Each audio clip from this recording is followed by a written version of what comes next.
सुप्रभात। IPM international school and college की आयलन कक्षा में आप सबका स्वागत है।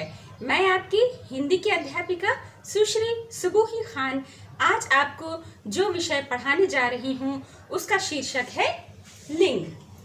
तो बच्चों, आज हम क्या पढ़ेंगे? लिंग। आपकी हिंदी व्याकरण में पेज नंबर 17 पे ये पाठ दिया गया है। पेज नंबर 17 पे ये पाठ दिया गया है। आप हिंदी व्याकरण की बुक में देखेंगे तो वहां पे ये पाठ है। तो इसमें सबसे पहले मैं आपको ये बताना चाहती हूँ बच्चों कि लिंग होता क्या है। जिससे किसी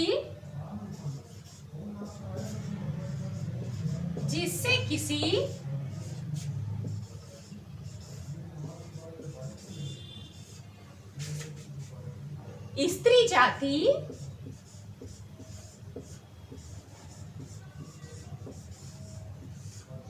या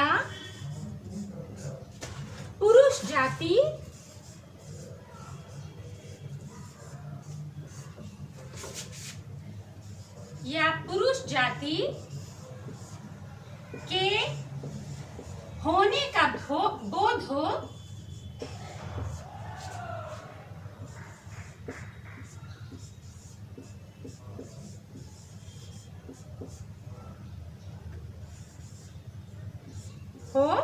उसे लिंग कहते हैं। उसे क्या कहते हैं बच्चों? उसे लिंग कहते हैं।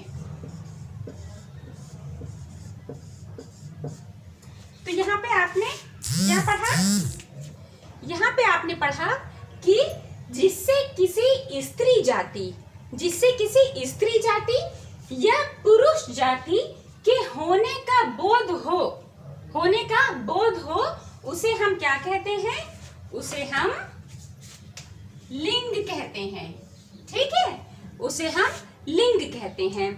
जैसे उदाहरण में मैं आपको कुछ वाक्य देती हूँ, कुछ वाक्य समझाती हूँ, उससे आपको समझ में आएगा कि स्त्री जाति और पुरुष जाति का वाक्य कैसे होता है।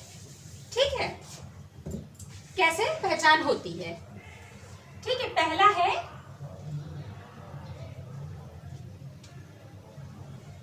पिताजी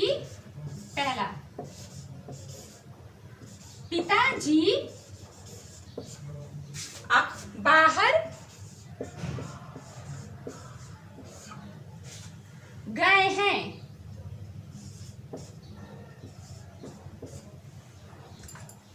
पिताजी बाहर गए हैं। ठीक है बच्चों, ये हमारा पहला वाक्य हुआ। दूसरा, पेड़ हवा से गिर रहा है। ठीक। तीसरा, माँ कपड़े धो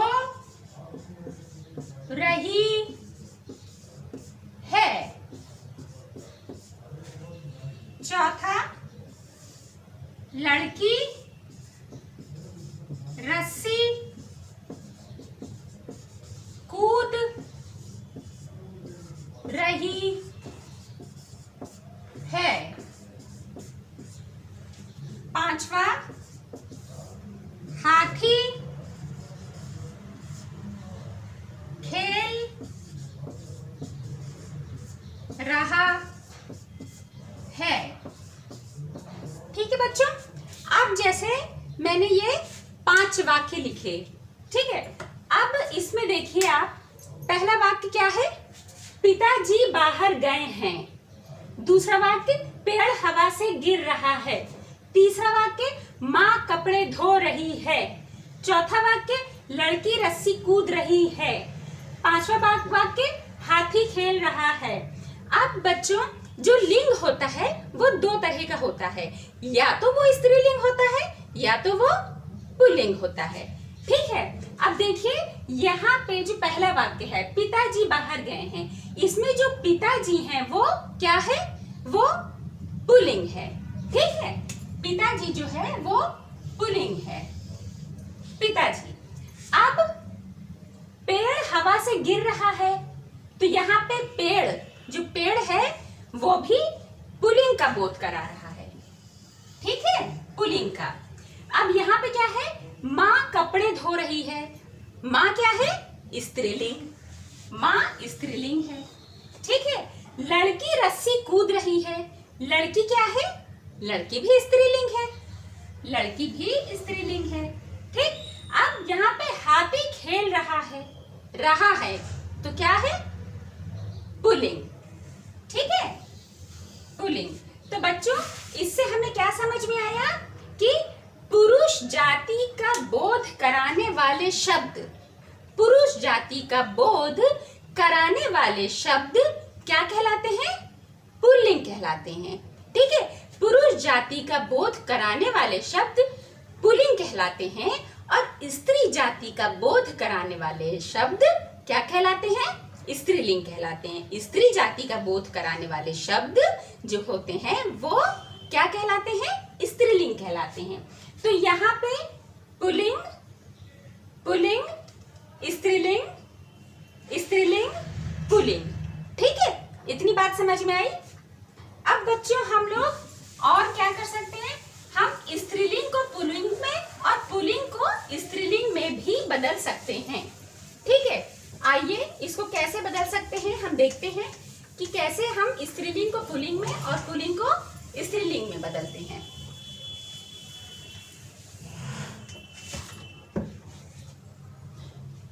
अब बच्चों इसमें एक चीज और है जो मैं बता दूं कि इसमें दो भाग दिए गए हैं। ठीक है, भाग का में आपको जो शब्द दिए गए हैं, जो वाक्य दिए गए हैं, जैसे लड़का पटाखे जला रहा है, पिताजी पूजा कर रहे हैं, दादाजी मिठाई खा रहे हैं, तो ये सारे जो वाक्य हैं ये पुल्लिंग के हैं। ठीक, अब भाग खा में, ठीक है, भाग खा में जो तीन वाक्य हैं, पहला लड़की फुलझड़ी जला रही है, माताजी रंगोली बना रही हैं, दादी जी मिठाई लिए खड़ी हैं, तो ये स्त्रीलिंग का बोध करा रहे हैं। तो इसमें एक और बात बताई गई है कि भाग का के सभी काम पुरुष कर रहे हैं।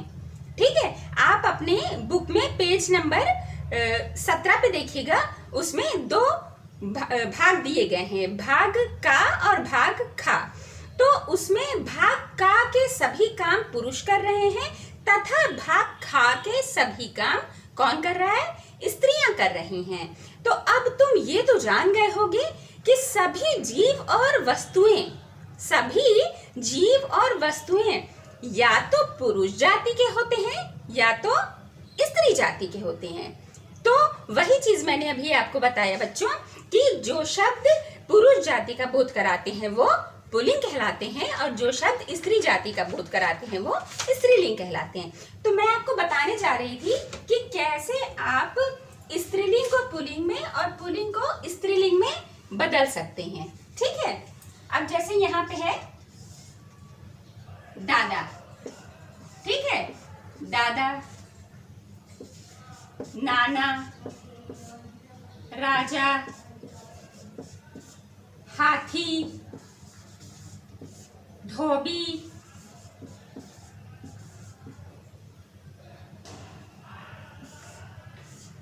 सेठ। तो ये कुछ आपने शब्द देखे और ये शब्द सारे कौन से हैं, ये शब्द सारे कौन से हैं, ये शब्द सारे पुल्लिंग हैं। ये सारे शब्द कौन से हैं, ये सारे शब्द पुल्लिंग हैं, ये सारे शब्द पुल्लिंग हैं।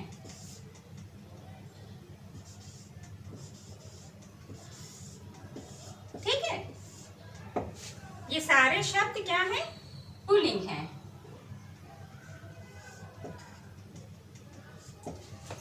ये देखिए दादा, नाना, राजा, हाथी, धोबी, सेठ, है ना, ये सारे शब्द क्या हैं, ये सारे शब्द पुल्लिंग हैं।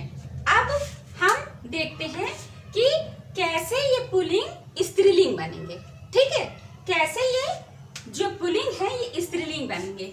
अब दादा का क्या हो जाएगा? दादा का हो जाएगा दादी। नाना का क्या हो जाएगा? नानी।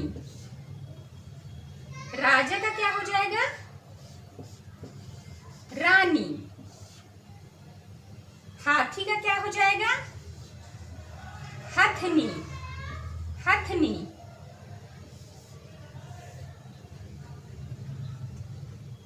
धोबी का क्या हो जाएगा? धोबिन। धोबिन। सेठ का क्या हो जाएगा? सेठानी। तो बच्चों आप लोगों ने देखा कि यहाँ पे दादा का जो पुल्लिंग है वो अगर हमने स्त्रीलिंग में बदला तो क्या हो गया? दादी। नाना का बदला तो स्त्रीलिंग में क्या हो गया? नानी। राजा का बदला तो स्त्रीलिंग में क्या हो गया? रानी। हाथी का बदला तो स्त्रीलिंग में क्या हो गया? हथनी। धोबी का बदला तो स्त्रीलिंग में क्या हो गया? धोबिन। सेठ का बदला तो स्त्रीलिंग में क्या हो गया? सेठानी। तो ये सारे पुल्लिंग जो हैं ये हमने किस में बदल दिए? ये हमने बदल दिए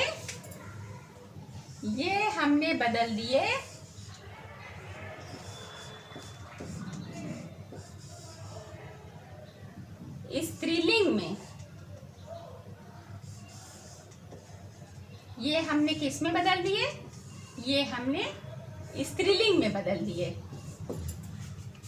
ना।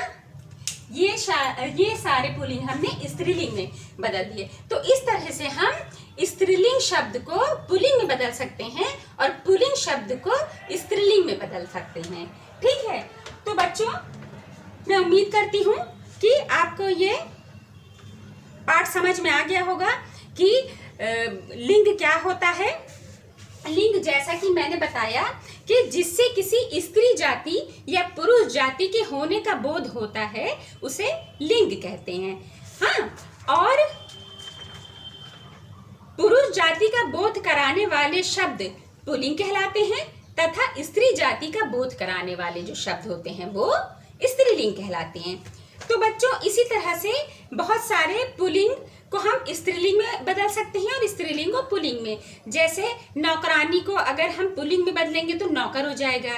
गायिका को अगर हम पुल्लिंग में बदलेंगे तो वो गायक हो जाएगा। शेरनी का शेर हो जाएगा। बंदरिया का बंदर हो जाएगा। गुड़िया का गुड्डा हो जाएगा। मोरनी का मोर हो जाएगा। धोबी का धोबिन हो जाएगा। बेटी का बेटा हो जाएगा। हथनी का हाथी हो जाएगा। तो इस तरह से हम स्त्रीलिंग शब्द को पुल्लिंग में बदल सकते हैं और पुल्लिंग शब्द को हम स्त्रीलिंग में बदल सकते हैं। तो बच्चों आज हम इतना ही पढ़ेंगे लिंग में, फिर हम अगली कक्षा में एक नई चीज पढ़ेंगे। तब तक के लिए अपना ख्याल रखें, अच्छे से रहें। Good bye, take care.